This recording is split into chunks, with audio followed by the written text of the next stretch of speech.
When we think about how do we modify the environment, there's a whole other area of research that's involved in developing prevention and intervention programs. And there are questions about what's most effective to target. Should you target the parents? Should you target the peers? Is it about creating a warm family relationship that's really important?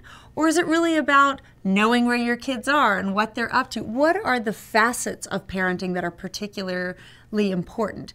How critical is it that you give alcohol-specific messages and that you don't just work on general bonds with your children? All of these are questions that we can start to address to help us tailor prevention and intervention programs. One of the most recent projects that we've launched is called Spit for Science, and it's a university-wide research opportunity for our VCU students. And so we send information about the study home to incoming freshmen and to their parents the summer before they start. And then when they show up on campus, they're all invited to complete a little 15 to 30-minute online survey.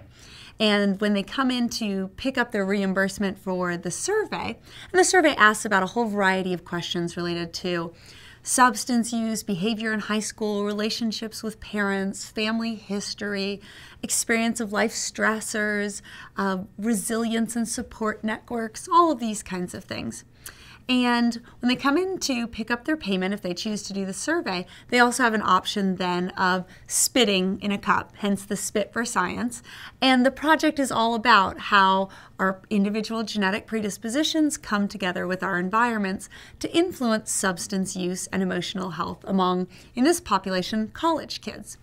We're using it both to raise awareness about these issues on college campuses, as well as the actual science that's coming out of it. And we have the undergrads working on the research team with us.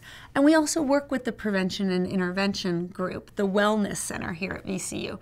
And our hope is that knowing something, every community has its own specific set of factors that are influencing behavior in that community. And that's true across colleges too. If you look at what influences drinking patterns at a big Texas university versus what influences drinking patterns at a small liberal arts college in New England, it could be very different cultures. So we will understand something about what's influencing drinking patterns and how well our VCU students are doing. And then the hope is we feed that back into our prevention and intervention programming here at VCU. So this is, I think, an example of how we can do basic science research. We can do education associated with raising awareness with respect to behavioral health outcomes, the importance of genetic predispositions and the environment, and we can do it in a way that will also benefit our participants. So I think that that kind of research project is very important and exciting because it illustrates how things can hopefully come full circle.